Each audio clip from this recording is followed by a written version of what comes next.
The following podcast is a deep, shallow dive production. And you're going to love it. Okay, let's go. I want to bring the conversation back to the broken criminal justice system that is disproportionately negatively impacting black and brown people all across this country today. Now, Senator Harris says she's proud of her record as a prosecutor and that she'll be a prosecutor president, but I'm deeply concerned about this record. There are too many examples to cite, but she put over 1,500 people in jail for marijuana violations and then laughed about it when she was asked if she ever smoked marijuana. She blocked evidence. That would have freed an innocent man from death row until the courts forced her to do so. She kept people in prison beyond their sentences to use them as cheap labor for the state of California. And she fought to keep cash bail system in place that impacts poor people in the worst kind of way. Thank you, Congresswoman. Senator Harris. Happy Tuesday, everybody. What's happening? What's crack-a-lacking? Anyway, I hope everybody had a good weekend, and I hope you had a nice day yesterday. All right, so I wanted to start off by playing that clip. I think I had talked about it a few episodes ago, and that was during the 2020 only Democratic debate that took place, which I am trying to find the entire copy of that because, man, I want to watch it and try to dissect that and bring that as an episode. But that was the segment where Tulsi Gabbard, at the time who was a Democrat and running for president, basically eviscerated Kamala Harris. And that was the beginning of the end of her presidential run for the Democratic nomination. At that time, she was tracking like number 7, and I think she dropped out relatively soon after that. And then I've talked about it, I think I talked about it last week on one episode, and then that's when COVID happened, and then Bernie and Amy Klobuchar and all those people dropped out. Anyway, I do want to bring that to your attention because, I did want to talk about something because I think this needs to just be stated. And again, it doesn't matter. I seriously, if you're a Democrat and you're supporting Kamala Harris, that's totally fine. I absolutely respect that.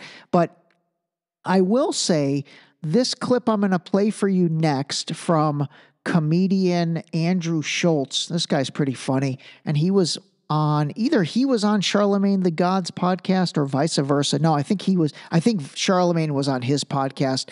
But this is totally true. And I'm playing this for the point that, man, it's like everybody just completely has short-term memory about everything. And it's like we jump like a gazelle onto the next shiny object. So give this a listen. Who's voting Democrat? Probably about 80 million people. Man, get the fuck out. Ain't nobody voting for Kamala Harris. Watch. It's been so funny to see everybody jump on the Kamala train immediately. Like, it was unanimously accepted that she was kind of boring, weird, and goofy for fucking, the last 4 years? She got lobotomized by Tulsi Gabbard in the debate. Everybody said the exact thing. One bad bar. Like, there's a million different things. And then the second she becomes the nominee, everything was forgotten, immediate amnesia. You always talk about how, like, Republicans get in line. Democrats get in line, bro. But that, just yes. Who should I follow? Yes. Whatever you say, Daddy. But that's why it was good for President Biden to step down, right? Because he was causing disarray when there didn't need to be no disarray. Nobody wanted to follow you. You need a leader that people want to follow. All right, so Charlemagne the God is definitely Democrat, liberal, and then Andrew Schultz, I think, for sure is Republican and leans on the conservative side. So actually pretty interesting for the two of them to talk, and I applaud them for, doing that. But, a couple things on that. And again, this is again, I'm going to have to ask you to just rise to 30,000 feet. And if you are a Kamala liberal Democrat supporter, try and put your emotions aside for 1 second and see if I make sense. And if I don't make sense, then let me know. I'm totally cool with hearing a retort to this. But Andrew Schultz was right. Like literally the past 4 years. First of all, where has she been? Seriously, she's really been marginalized so much. And you have to admit that, her one responsibility or biggest responsibility was obviously the United States southern border. And again, you cannot, with a straight face, say she did a good job in that, because look at what a mess it is right now. And it is getting attention from, everybody, including Democrats. And I forget who it was that talked about, I'm totally blanking on who. I played somebody's clip that talked about that exact thing about how, where have they been on the border the past 3 years? Now, all of a sudden, as we get into election time, the border's a priority for the Democrats. That's just true. It is. It's just true. And again, if you are a Kamala supporter and a Democrat, you have to rise above that and call a spade and say, hey, she's been abysmal on that. She's not been a leader that people want to follow. I mean, you just can't say that. Now, all of that aside, my bigger point with this, and this is where I'm really trying to, bring some examples and let's learn from what took place over the past 4 years. And I'm going to try and do that on the next several episodes. And that is that, before Biden stepped down, which I think would have been 2 weeks ago on a Sunday, right? There is not and was not one clip I could find that had people really advocating for Kamala to take over. It was all, I'm riding with Biden. It was all Biden. This is the best version of Biden that has ever been. Remember that from MSNBC's Joe Scarborough. It was all, Biden himself saying, I'm running, I'm going to beat him again, So there wasn't any Joy Reid, all of these huge, Rachel Maddow, all of these huge liberal talking heads, there was nobody prior to him dropping out saying, hey, you know what? I think it's time to pass the torch to Kamala. She's a stronger leader. We want to get behind her. Come on, Joe, you're in cognitive decline. Let's admit it. Nobody, there's none of those clips. And then all of a sudden, after literally that past week of advocating for Biden, and I played all those clips for you guys in an episode, after all of that, Sunday he drops out. It's like by 8 o'clock Monday morning, it's as if everybody completely just shifted their attitude and we're all, Team Kamala. And she raised $800 gajillion in 24 hours, which I don't believe any of that. I really don't. And, again, there's no credibility behind all of that. If, for example, anyone, find me one clip of anybody of any consequence, and even if they're not of consequence, of anybody prior to Biden dropping out saying, hey, we should really think about this. We've got Kamala Harris. She's been vice president for 4 years. She knows everything. Let's pass the torch to her. Joe, you've been amazing. Great 4 years. But, we see it. We see your decline.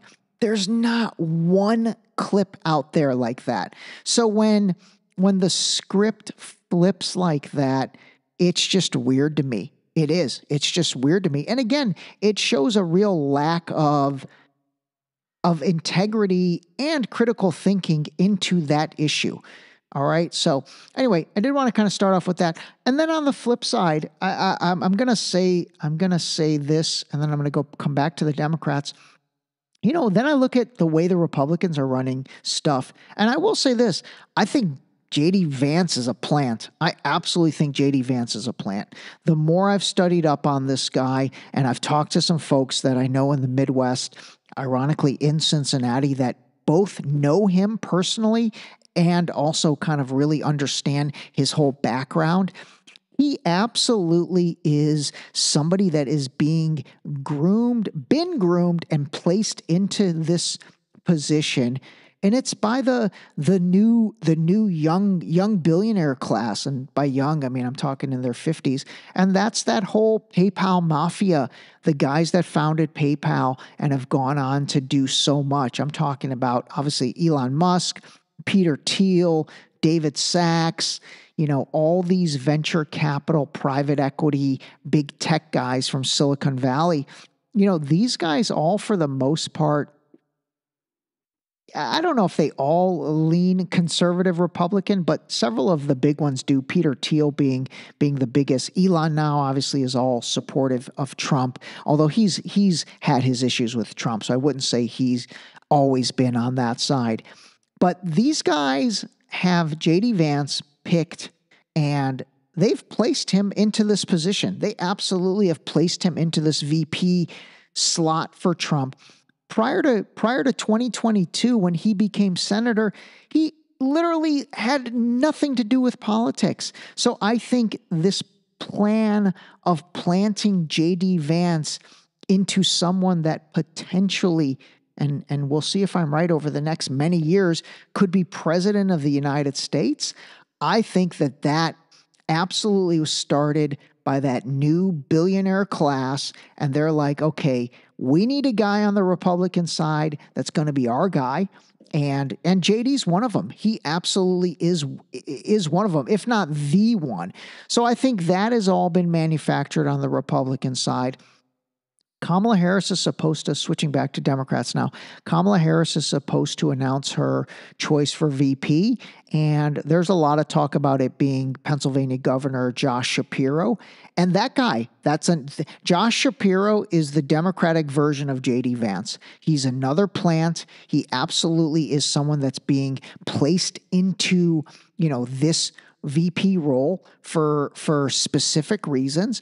And I think the reasons for Josh Shapiro is that he is incredibly aligned with the Israeli agenda. And I think on the Democrat side, they are completely, if there's one party that gets criticized for their support of Israel, it's the Democrats, because the Republicans are just all in on Israel.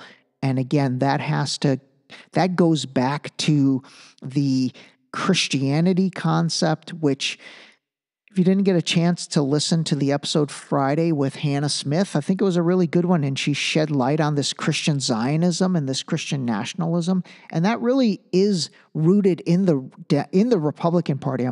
In the Republican Party, they absolutely are rooted in Christianity, evangelical Christians, and those folks believe that Jesus Christ is going to return, their Messiah is going to return, and he's going to return to Israel, and that's where he needs to be. That's why they give their unequivocal support to Israel, and when he returns to Israel, I think it needs to be only Jewish people. I'll have to go back and look at that, but if not only Jewish people, it needs to be people that have accepted Jesus Christ, which makes it even more interesting because, as I've said before, the Jewish religion does not necessarily accept, not even necessarily, it does not accept Jesus as the Messiah. So I don't quite understand whom they think should be the only people living in Israel. But I will say this, the evangelical Christians and the Christian nationalists and the Christian Zionists, all of those terms, they absolutely do believe in Israel being basically somewhere that needs to get readied for the return of their Messiah, okay? So it really does go into all that. And then Josh Shapiro, the governor of Pennsylvania, he is part of that crew, even though he's a Democrat. So I think that he also, like J.D. Vance, he's the plant on the Democratic side to be VP. Now let's see if he gets the nod. There is a lot of controversy with him that's come out because of some pretty hardcore statements he made when he was younger. Now, granted, he made these when he was like 20 years old, but he really had some like damning statements about Palestinian people that have resurfaced now. man, the internet is, it has a long-term memory for sure, but we'll see if he can withstand what word am I looking for? Withstand all of the negative feedback that's come in about what he said about Palestinian people when he was 20 years old. All right, actually, let me read this to you. It says, Pennsylvania Governor Josh Shapiro wrote in his college newspaper in 1993 that peace, and I quote, will never come to the Middle East, and expressed skepticism about the viability of a two-state solution, describing Palestinians as, quote, too battle-minded to exist with Israel. So anyway, that has come out, and that's been real negative to him. Now, again, to be fair to the guy, that's something he said in 1993 when he was 20. I mean, oh my God, can't even imagine all the stuff I said in 1993 when actually I probably was 20 as well. So, I don't think that's totally fair to like hold him to stuff from 20 years ago. So anyway, we shall see. That announcement for her VP is coming, as is, I have to imagine RFK Jr. is going to have to pick somebody. I mean, again, it'll just be interesting to see who he picks. Same thing with Green Party candidate Jill Stein. It'll be interesting to see who she picks. And so we shall see. All right, shift gears quickly. Olympics. I am absolutely loving the Olympics. I really am. I'm totally enjoying it. Some of the highlights, in case you've missed it, I don't know if you've seen this guy, Yusuf Disek. He is the Turkish shooter who's gone viral. And basically, he was competing in, what the heck was he competing in? It's like let's see, what is it called? I guess it's just called the 10-meter air pistol. And anyway, dude shows up in like a T-shirt, jeans, no eyewear. I guess all these shooters have like this complicated eyewear and all that. It's like he shows up like straight out of Pulp Fiction with just his gun and basically ends up taking a silver medal. But it's hilarious because he just looks so nonchalant and so casual.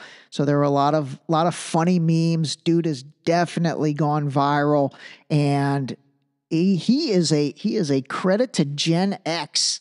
That's one of our guys right there because he's 51 years old. So anyway, that's been pretty cool. The swimming has been super fun. I've enjoyed watching that. And then track and field, man, track and field is definitely starting to take center stage. The 100-meter dash with Noah Lyles, and then that entire field, that was insane. Oh man, what a great race. And if you didn't see it, it looked like the Jamaican sprinter won, but then when they show the photo finish, it's about the torso. It's not about your foot crossing the line, because the Jamaican guy's foot did cross the line, but it's about your torso, and they define torso as shoulder to waist. And so Noah Lyles stuck his chest out, and so he ended up crossing 0.0005 seconds ahead of the Jamaican guy to win the gold. But that was really, really cool. By the way, there's a pretty cool show on Netflix called Sprint. It actually chronicled all these sprinters coming into the Olympics. I think they filmed it last year, but if you're looking for a good show on Netflix to, I guess, watch in order to help you understand some of these sprinters or learn about these sprinters, it's called Sprint. It's really cool. I think it's by the same guys on Netflix that have produced the Formula One Drive to Survive, and then they've also produced one for golfers, but it's really well done. By the way, another really good show on Netflix is Your Honor with Bryan Cranston, the dude from Breaking Bad. I don't like that guy's political views, but man, he's a good actor. So Your Honor on Netflix is really good as well. So anyway, the sprinting is really cool. Overall Olympics are cool. I am going to be interested to see what the closing ceremonies are like. And by the way, we have another week. This entire week is dedicated to the Olympics. I have to imagine the closing ceremonies will probably be on Sunday, but I am very curious to see if they are as controversial as the opening ceremonies, or maybe I don't really know if you have enough time in 1 week, but because of the controversy with the opening ceremonies, maybe they made adjustments with the closing ceremonies to not be as controversial. So we shall see about that. So anyway, Olympics, support these athletes. I seriously try to keep the politics out of it when it comes to this, because I think these athletes have put in so much work and they've put in so much dedication that, they deserve our attention for 2 weeks. So take the politics out and just enjoy the sportsmanship.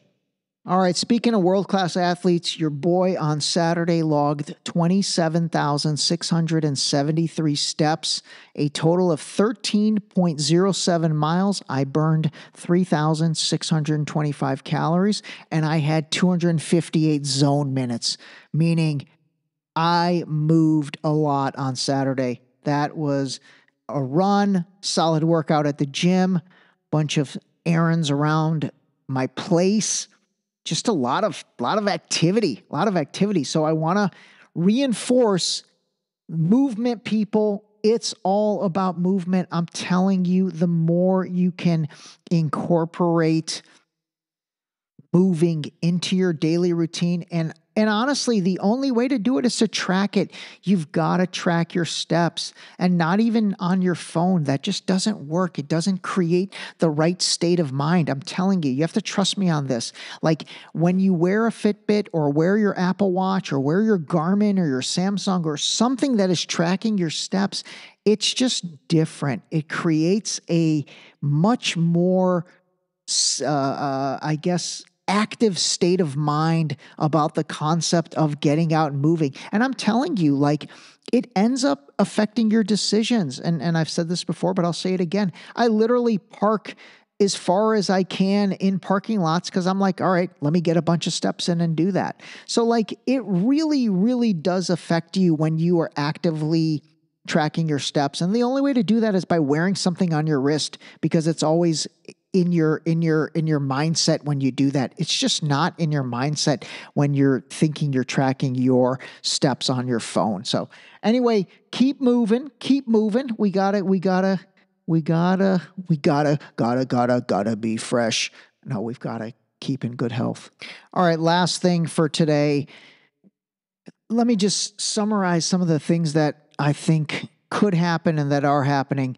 Obviously, we talked last week about the assassination of the Hamas leader in Iran, and then I think I misspoke. The attack in Lebanon was not on an Iranian guy. It was on one of the leaders of Hezbollah. Remember, Hezbollah is the huge non-state military actor / force in Lebanon. And what I mean by that is they're not part of the Lebanese army. It's like Hamas or Al-Qaeda or the Taliban. If you remember all my terrorist organizations for dummies comments and videos or little audio clips.